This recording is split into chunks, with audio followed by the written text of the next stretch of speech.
In the late summer of 1944, the war in Europe had begun to shift. The thunder that once rolled east to west was now echoing back toward the heart of Germany. The Allies had stormed Normandy, their columns crawling across the countryside like veins of liberation. Town after town, city after city, each name once marked in fear on German maps, was being reclaimed by hope. Paris, the crown jewel of Europe, still stood behind enemy lines, quiet yet restless, alive with whispers of uprising and revenge. In Berlin, however, that quiet was interpreted as defiance. In the concrete corridors of power, Adolf Hitler sat in a storm of his own making. His empire was bleeding from every front, yet he clung to the illusion of control, convinced that destruction could substitute for victory. "If I cannot have Europe," he had said more than once, "then no one will." By mid-August, Allied divisions were within striking distance of the French capital. Charles de Gaulle was pressing for an immediate move on Paris. Eisenhower hesitated, his staff viewed the city as a logistical trap, a monument rather than a target. But inside the city itself, Paris was already beginning to boil. Underground newspapers urged revolt. Railway workers walked off their posts. The French police, long subjugated under German authority, began to turn their weapons against the occupiers. Barricades rose in the narrow streets like ghosts from revolutions past. The resistance was awakening, and its heartbeat was loud enough to be heard even in the marble silence of Hitler's headquarters. That was when the order came. A directive, brief and merciless. It demanded the complete annihilation of Paris. Every bridge, every museum, every building of significance was to be destroyed before the Allies could enter. "Leave nothing but ashes," the Führer commanded. In his mind, Paris was to be a second Warsaw, a smoldering testament to German willpower, even in defeat. It was not strategy anymore. It was vengeance made manifest. The message was clear: if the Reich could not hold Paris, it would erase it.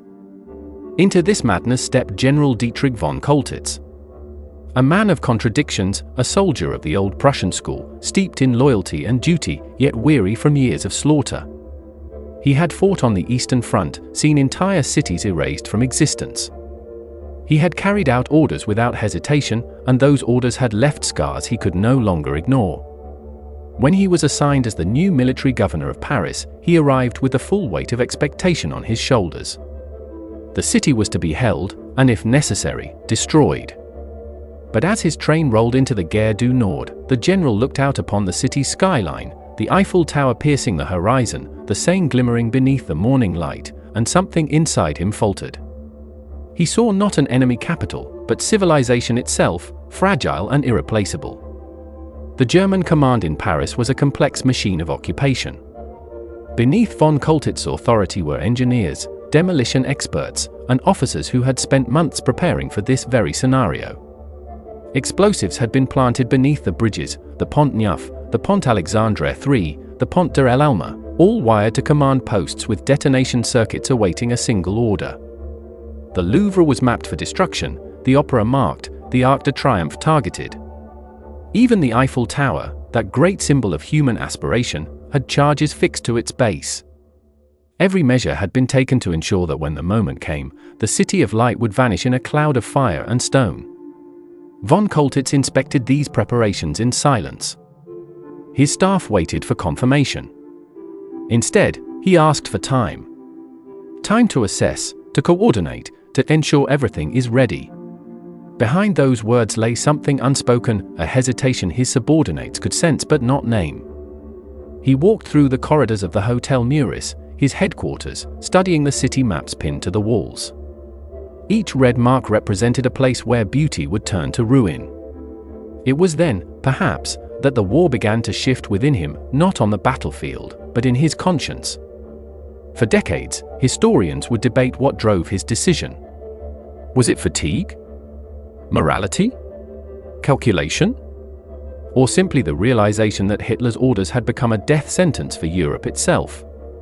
In that August heat, with the smell of rebellion drifting through the boulevards, von Choltitz began to act, not as an executioner of orders, but as a steward of what remained of humanity. He started delaying. Reports sent to Berlin claimed progress on demolitions, but the circuits were disconnected. Explosives were moved but never wired. He lied to his superiors, his words a shield against madness. Meanwhile, Paris trembled. Gunfire echoed through Montmartre and the Latin Quarter as French insurgents clashed with German patrols. Barricades of overturned cars and cobblestones turned the city into a maze of defiance. The tricolour flag began to reappear, on balconies, in windows, fluttering in the open air for the first time in 4 years. The population sensed that liberation was near, yet feared the price it might bring. They had heard of Warsaw, where resistance had been met with annihilation. They knew what Hitler was capable of. One wrong signal from the German command, and Paris could have followed the same fate. But in those days of chaos, something remarkable happened. The German commander did not unleash fire. He restrained it. As telegraphs from Berlin demanded status updates, von Choltitz's replies grew more evasive. Preparations proceeding, he would write. Awaiting optimal timing. The truth was, he was buying time not for the Reich, but for the city itself. Each delay meant another day that the Seine still flowed under its bridges, that the Louvre still held its art, that Notre Dame's bells might one day ring again. In his office, von Choltitz was aware that he was not simply defying a military order. He was defying a man who saw disobedience as treason punishable by death. The Gestapo had no mercy for those who hesitated, and Hitler's paranoia had turned inward, devouring even his own generals. Yet von Choltitz continued his quiet rebellion, masking it with professionalism, cloaking it beneath reports of false progress. It was a dangerous game, one that required not only courage but cunning. He knew that if Berlin suspected the truth, a replacement would be sent, and Paris would burn. As August days waned, Allied tanks rolled closer. From the west came the thunder of Patton's Third Army. From the south, Free French forces advanced with growing momentum. The ring around Paris tightened. Every hour, von Choltitz received reports of skirmishes, sabotage, and desertions. German morale was collapsing. Yet still, the order stood, destroy everything. And still, he refused.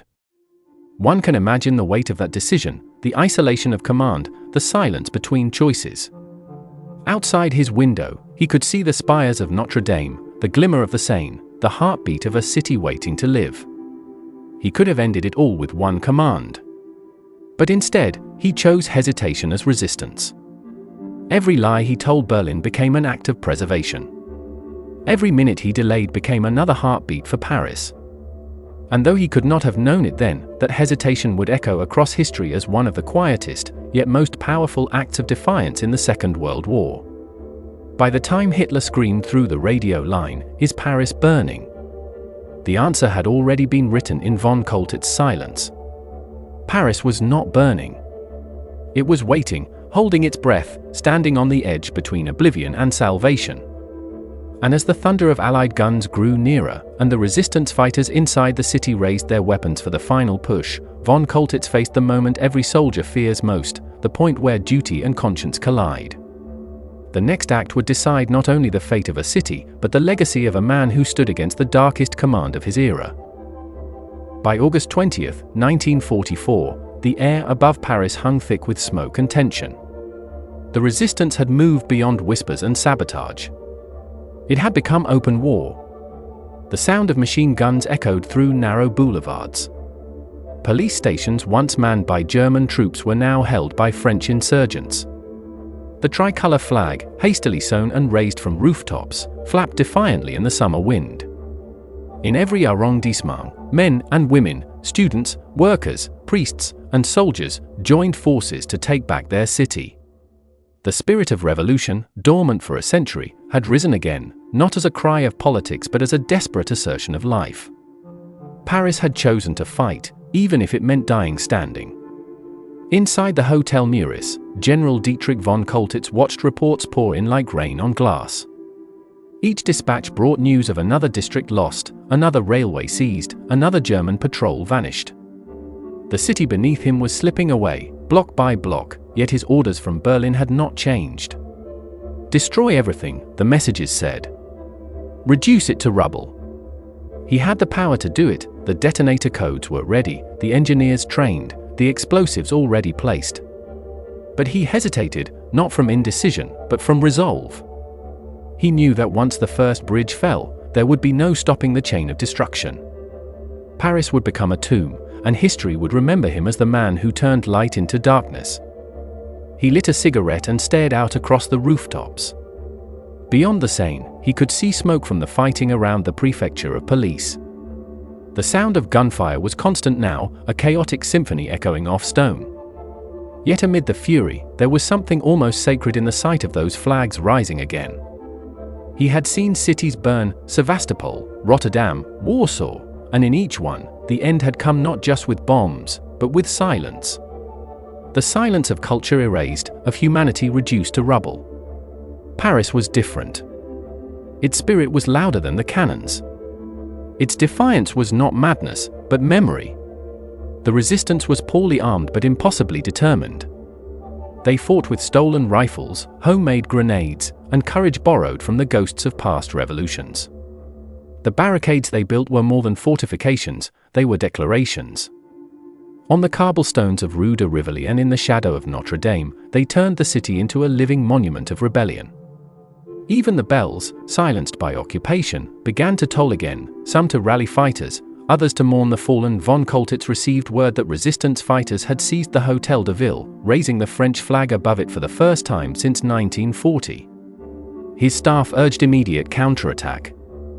Instead, he paused.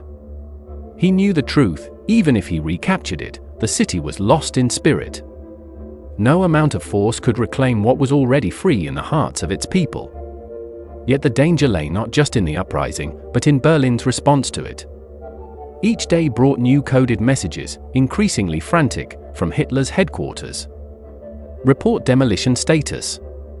Confirm bridge destruction. The Führer demands visual proof. Von Choltitz dictated careful replies, technical, ambiguous, always buying another day. His words became both shield and weapon, protecting the city through the illusion of obedience. But he was not alone in his silent resistance. Across Paris, a strange and unspoken coordination began to form. German officers, weary of war and disillusioned by its futility, began quietly following their commander's lead. Demolition teams delayed their work. Some simply misplaced detonators or rewired charges to nowhere. Others claimed the explosives were unstable and needed replacement.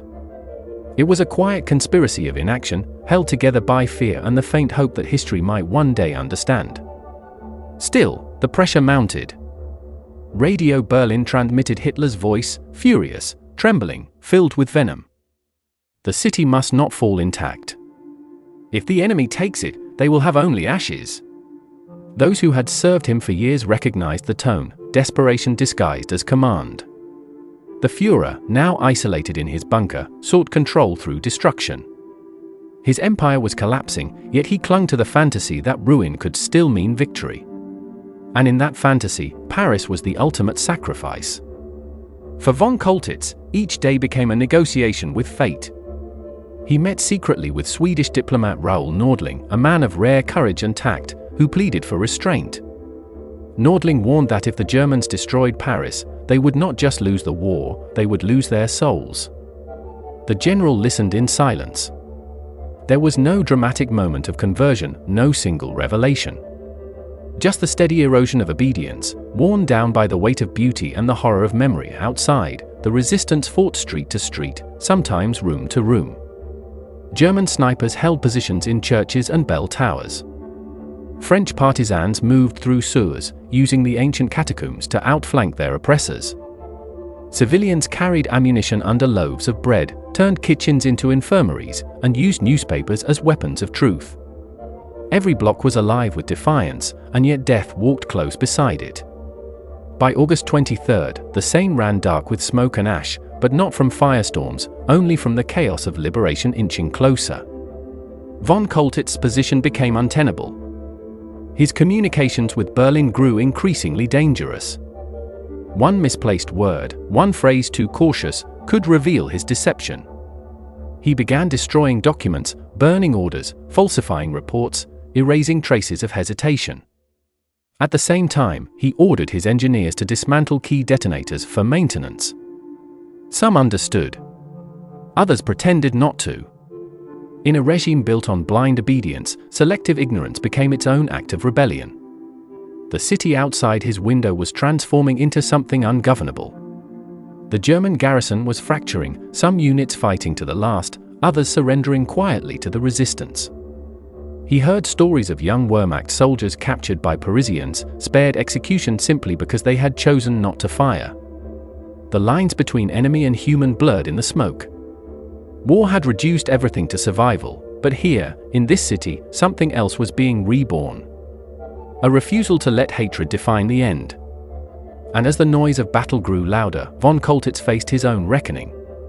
He knew the Allies were near. The 2nd Armored Division under General Leclerc and the American 4th Infantry were closing fast. He could still destroy the bridges, still ignite the city before they arrived. The temptation was not personal but systemic. His whole life had been built on following orders, on the sanctity of command. To disobey now was to erase the very foundation of his identity as a soldier. Yet perhaps that was what redemption demanded, the courage to redefine loyalty not to a man, but to humanity itself. That night, he stood alone in his office. The city below flickered with distant fires. He opened the window and listened. Beneath the gunfire, he could hear something else, music. Somewhere in the dark, a piano was playing. Maybe it was a civilian.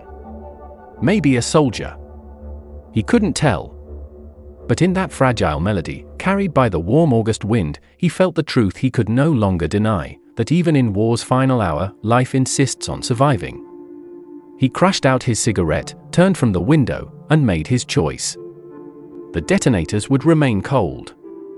The charges would remain silent. Paris would live.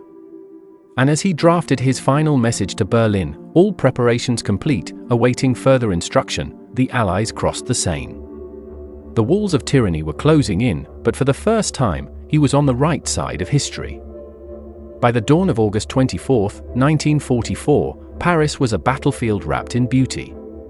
Smoke rose from the arrondissements like incense, curling above rooftops still kissed by morning light. The echoes of gunfire rolled down the boulevards, blending with the ringing of church bells, signals of defiance, warnings of danger, hymns of rebirth. The resistance had turned the city into a fortress, and though they lacked armor and artillery, they fought with the ferocity of people defending not just their homes, but their history.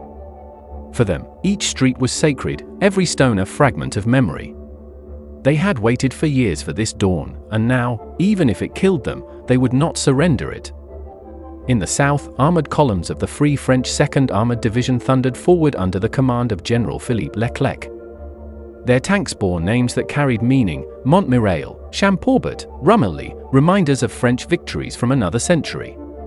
The soldiers atop them waved the tricolour, shouting, crying, laughing, half in disbelief that they were returning to the city of their birth not as refugees, but as liberators. Alongside them, the US 4th Infantry Division advanced, their Sherman tanks grinding over the same roads that had once carried German convoys in triumph.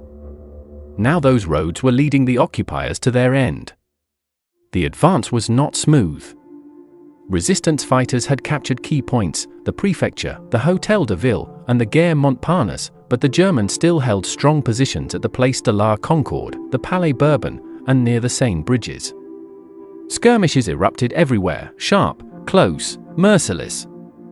The resistance radio crackled with messages, relaying coordinates, pleading for help, warning of ambushes. One voice, strained but steady, repeated a single phrase in French and English: "Paris is fighting. Paris is waiting." Inside the Hotel Meurice, General von Choltitz listened to the chaos through the open windows. His aides begged for action, for permission to detonate the bridges, to block the Allied advance. He refused. The detonators remained in their locked cases. The engineers waited, confused but obedient. "Hold your positions," he told them. "No further action without my direct order." It was an act of final defiance, disguised as discipline. That afternoon, the rumble of tanks grew louder. The first elements of Leclerc's armored division breached the outskirts of the city. By evening, scouts reached the southern suburbs. The sound was unmistakable, the deep, rhythmic growl of liberation. Civilians poured into the streets, waving flags, throwing flowers, risking sniper fire just to touch the passing vehicles. Many wept openly. For years they had lived under silence, their language, their laughter, their pride suppressed. Now, with every advancing tank, they reclaimed a piece of their stolen voice. The resistance, seeing the Allies' arrival as the signal to strike, launched a final assault across the city. Gunfire erupted around the Luxembourg Gardens, the Pantheon, and the Tuileries. French policemen in reclaimed uniforms fought beside partisans and soldiers of the FFIR Forces Françaises de l'Intérieur, as though the revolution itself had returned from history's pages. German snipers fought from rooftops, but their lines were collapsing. Even among the occupiers, surrender had begun to whisper. By nightfall on August 24th, the first French tanks entered Paris. Captain Raymond Dron's unit, a vanguard of Leclerc's division, rolled into the city through the Porte d'Orléans. Their headlights cut through the smoke, their tracks clattered over barricades, and the city exploded in sound. Bells rang, people screamed, flags appeared like waves of color in the dark. The liberation had begun not as an order, but as an eruption of joy and disbelief. As word spread through the German command, von Choltitz received his final communication from Berlin. It was not an order, but a demand, furious, incoherent, the voice of a dictator losing his grip on reality. Why has the city not been destroyed? Why do I still hear of bridges standing? Is Paris burning? The general's reply was calm, almost clinical. The situation is unstable. Communications are failing. Awaiting confirmation. He knew the end had come. The next day would decide everything, for Paris, for him, for the image of Germany itself. On the morning of August 25th, the world changed. At dawn, Leclerc's full division surged into the city.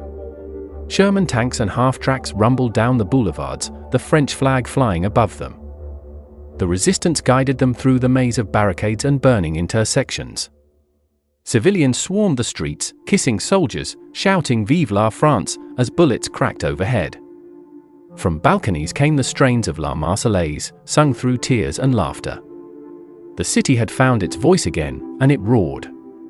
Von Choltitz, seated at his desk in the Hotel Muris, signed one final document, the order for his own surrender. He looked around the room, at the maps, the telephones, the ashtray overflowing with cigarettes burned down to their filters. He thought of the orders he had disobeyed, the lives spared, the monuments still standing. Perhaps for the first time in years, he felt the faint relief of clarity. When the sound of tanks filled the Rue de Rivoli, he stood, straightened his uniform, and gave his final command, no resistance. Moments later, French officers entered the hotel. Among them was Colonel Paul de Langlade, representing Leclerc. The meeting was brief, almost surreal. A German general who had once commanded thousands now stood before the nation he was ordered to destroy, not as conqueror, but as penitent. The surrender was signed at 3:30 p.m., inside the prefecture of police. Von Choltitz, once the governor of occupied Paris, now surrendered the city intact. Outside, the bells of Notre Dame rang out, echoing across a skyline that had survived the storm. In those hours, Paris became a theater of redemption. The people flooded the streets in waves. Soldiers were lifted onto shoulders. Flowers filled the muzzles of rifles. Women embraced strangers. The city that had been condemned to ashes now shimmered in light, its scars hidden beneath euphoria. The air carried the sound of freedom, laughter, gunfire, church bells, the hum of engines, and somewhere in the distance, the faint rhythm of La Marseillaise rising like a prayer. At the Hôtel de Ville, Charles de Gaulle arrived that evening. Tall, stoic, unbending, he walked through cheering crowds as though through destiny itself. He climbed the steps, paused before the microphones, and addressed the sea of humanity below. His voice, deep and unwavering, carried across the square, Paris. Paris outraged. Paris broken. Paris martyred. But Paris liberated. The roar that followed drowned out the last echoes of war. The city that had once been a symbol of defeat was now a beacon of endurance. And yet, beneath the triumph, von Choltitz sat in custody, silent, reflective. He had disobeyed his Führer, defied the WWII, and saved a world's worth of beauty. He knew his fate was uncertain, he might still be executed as a war criminal. But the city outside his cell was alive, and that was enough. The Eiffel Tower still pierced the sky, the bridges still crossed the Seine, and the people still walked their streets beneath sunlight, not smoke. In those fleeting hours between destruction and salvation, one man's disobedience had preserved not just a city, but a civilization's heart. And while Hitler raged in his bunker, demanding to know why Paris still stood, the answer lay not in radio reports or military communiques, but in the silent conscience of a single general who chose beauty over blind obedience. When the guns finally fell silent over Paris, the sound that replaced them was almost unbearable, not noise, but absence. Smoke still drifted over rooftops, the air thick with the scent of powder and dust, but beneath it lay something miraculous, silence without fear. The city had survived. For the first time in years, people could walk its boulevards without glancing over their shoulders for patrols or curfews. The tricolour flew again from the Arc de Triomphe, fluttering defiantly against the morning sky. Paris, condemned to die by a tyrant, was alive. General Dietrich von Choltitz, now a prisoner, was taken from the Hotel Meurice under guard. He moved slowly, his expression calm, though exhaustion etched every line of his face. Crowds lined the streets, shouting, jeering, spitting at the sight of him, the symbol of their oppressor. Yet even among the fury, there were moments of strange restraint. Some Parisians whispered that this man, the last German commander of their city, had refused to burn it. Rumor blurred into myth within hours. Some called him a liar, others a savior. Truth, as always in war, lay somewhere between. He was brought before General Philippe Leclerc, the liberator of Paris. The meeting was brief and formal. Leclerc, cold and composed, demanded an explanation. "Why didn't you destroy the city?" The German, standing stiff in his uniform, replied simply, "Because I did not wish to be remembered as the man who destroyed Paris." No grand speeches, no justifications, just a quiet admission of humanity. In that sentence, the long shadow of obedience finally lifted. Back in Germany, the news hit Hitler like a physical blow. In the concrete gloom of the wolf's lair, he flew into a rage that bordered on delirium. Reports described him pacing, shouting, his face flushed with fury. "He betrayed me," he screamed. "He let them take it intact." To him, Paris's survival was not an act of mercy but a humiliation, proof that even his generals were beginning to break away from his absolute command. "Is Paris burning?" he demanded again and again, until his aides, terrified, stopped answering. He could not accept the truth, his will had been defied, and beauty had triumphed over fear. In the weeks that followed, as the Allies pushed eastward, von Choltitz was transferred to Allied custody and eventually sent to a prisoner of war camp. His name was placed alongside those awaiting interrogation, yet his treatment differed from others. The Allies, curious about his defiance, questioned him extensively. Why had he done it? Was it moral awakening, calculation, or fatigue? His answers were careful, sometimes evasive. "I realized," he once said, "that the destruction of Paris would not stop the enemy. It would only condemn me." Perhaps that was true. Perhaps not. But what mattered was not why he did it, it was that he did. Historians would later comb through every document, every telegram, every coded message.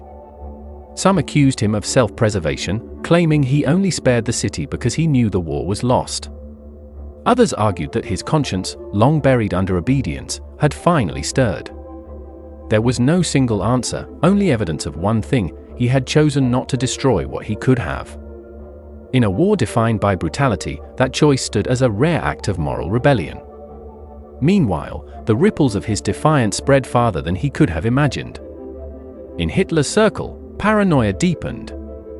The Führer began to see betrayal everywhere, in the army, the government, even within his own staff. The failed July 20th plot to assassinate him had already shaken his confidence. Now, the loss of Paris intact seemed like another knife in the back. To those around him, it became clear that his empire was devouring itself.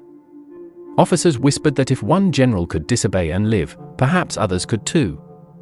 The seeds of internal rebellion had been sown not by conspirators, but by hesitation, the most dangerous form of courage in a regime built on fear. In occupied territory still under German control, von Choltitz's act became a quiet symbol. Commanders facing similar scorched earth orders hesitated, citing logistical delays, miscommunications, or impossible conditions.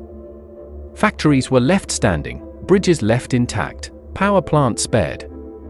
Across collapsing fronts, small acts of disobedience multiplied, not out of loyalty to the Allies, but out of exhaustion with senseless destruction. Von Choltitz had not started a revolution, but he had cracked the facade of absolute obedience. Paris itself began to rebuild almost immediately. The war was not yet over, but liberation had given it momentum. Streets once scarred by barricades now carried victory parades. The cafes reopened, serving thin coffee and infinite hope. Artists who had hidden in silence emerged with sketches of liberation scenes, children waving flags, soldiers embracing civilians, priests ringing bells in defiance of the past. The Eiffel Tower, once targeted for demolition, now glowed at night with a new kind of light, not of electricity, but of survival. For von Choltitz, the war ended not with a bullet, but with reflection. He spent years as a prisoner, watched the Third Reich fall, and lived long enough to see Germany reckon with its ghosts. He would never be canonized as a hero, nor did he deserve to be. His record before Paris was steeped in blood. But in that final act, in those days when he could have consigned the world's most beautiful city to ruin and chose not to, he redeemed something, not just for himself, but for the idea that even amid evil, conscience can awaken. After the war, he lived quietly in Baden-Baden, writing memoirs and giving interviews, always careful, always measured. When asked if he regretted defying Hitler, he said, "No. I saved Paris because I loved order, and destruction is chaos." It was a soldier's answer, pragmatic, not poetic, yet beneath it lay the truth of every rebellion born from duty gone too far. Paris remembered him, uneasily. His name appeared in history books, sometimes as savior, sometimes as opportunist. But the city itself, its bridges, its towers, its heartbeat, stood as his defense. Every sunrise over the Seine was proof that he had chosen restraint when madness ruled. Every tourist, every painter, every lover who walked its streets in the years that followed unknowingly owed a debt to the man who refused an order. In Berlin, years later, the ruins of the WWII would echo with a question that had haunted the war's end: what if more had disobeyed? What if others, too, had said no when the orders demanded destruction, murder, or silence? History cannot answer that. It only offers the rare examples of those who did. And so the story of Paris in 1944 becomes more than a tale of liberation. It becomes a parable of beauty preserved by conscience, of duty turned against tyranny, of one man standing still while the world burned around him. When Hitler asked, "Is Paris burning?" he was not just demanding a report. He was testing the last measure of human decency left in his command. And when von Choltitz refused to light the fuse, the answer he gave, through silence, through hesitation, through mercy, was one the world still remembers.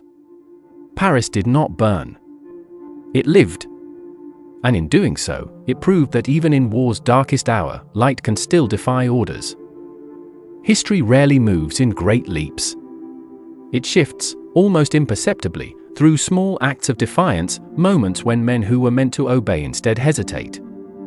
In the dying days of the Third Reich, hesitation became rebellion, and rebellion became redemption.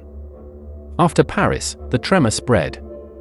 Across occupied Europe, the once iron chain of command began to crack. The fear that had held millions in obedience started to waver, not because men had suddenly found courage, but because they had finally seen the futility of destruction. In the bunkers of Berlin, Hitler's world was collapsing around him. He no longer trusted his generals, his ministers, or even the walls that enclosed him. He screamed about traitors, men like Rommel, who had once been his pride, men like Stauffenberg, who had tried to end him, and now, von Choltitz, who had dared to deny him fire. In the Führerbunker, as shells shook the ceiling, Hitler dictated his final Nero decree, a last, desperate command that ordered every bridge, every factory, every rail line in Germany to be destroyed before the Allies could reach them. If the war is lost, he said, the nation itself will perish. It was the same madness he had unleashed on Paris, now turned inward upon his own land. But this time, the order fell on deaf ears. Across Germany, exhausted commanders looked at the decree and saw not glory, but ruin. They remembered what had happened in Paris, the general who had said no, and lived. When Albert Speer, the Reich's armaments minister, received the Nero decree, he too disobeyed. He instructed engineers and local authorities to ignore the destruction orders, to save power stations, dams, and factories that could one day rebuild the nation. When Hitler demanded reports of compliance, Speer lied, just as von Choltitz had lied before him. Each deception became a quiet act of preservation, an echo of that first refusal on the Seine. The spirit of rebellion had spread not through speeches or manifestos, but through a single choice, one that had shown even within a totalitarian system, conscience could still whisper. Hitler's final months were marked not by loyalty, but by erosion. Every yes that once sustained him began turning into silence, delay, or quiet disobedience. His empire, built on orders, was crumbling from the inside out. Von Choltitz's act was not solitary, it was part of a pattern that history only later connected. Colonel Klaus von Stauffenberg's attempt to kill Hitler months earlier had already revealed that not all who served believed. There were others too, the White Rose students in Munich, who printed leaflets urging Germans to think for themselves, Admiral Canaries of the Abwehr, who secretly helped Jews escape, and countless unnamed officers who stalled, sabotaged, or simply chose not to carry out the most brutal commands. Together, they formed a moral resistance that history nearly forgot, not because it lacked courage, but because it was quiet, hidden beneath the noise of war. When the war finally ended in May 1945, and the guns fell silent from the Channel to the Elbe, the reckoning began. The world looked back at Germany and asked the question that would haunt it for generations: why did so few resist? The answer was complex: fear, indoctrination, the machinery of obedience. But within that bleak landscape, the acts of men like von Choltitz stood out like small points of light. They had not overthrown the Reich, but they had proven that its power was not absolute. For Paris, his defiance became legend. For Germany, it became a lesson. In a system that demanded total obedience, a single no could have consequences far beyond its moment. Von Choltitz's refusal to destroy a city became the first note in a requiem for the Reich, a sign that even the architects of war could recognize the futility of annihilation. Years later, when the world began rebuilding, his name would resurface in films, books, and debates. Some called him opportunistic, others heroic. Historians dissected his motives endlessly. Was it conscience, calculation, or cowardice? Yet beneath every theory lay the same fact: Paris still stood. The cathedrals still rang their bells. The bridges still crossed the Seine. The museums still held the memory of centuries untouched by fire. That, ultimately, was his legacy: fragile, imperfect, but real. And perhaps more than he ever intended, his act became symbolic of a broader truth, that sometimes, in the darkest chapters of history, the most heroic acts are not those of victory, but of restraint. It takes courage to fight, but it takes far greater courage to refuse destruction. The story of Paris's salvation spread quickly after the war, whispered in cafes and classrooms, retold in novels and documentaries. Is Paris burning became more than a line of rage, it became a question for every generation that followed. It asked, what would you do when obedience demands the destruction of beauty? When loyalty to power conflicts with loyalty to humanity?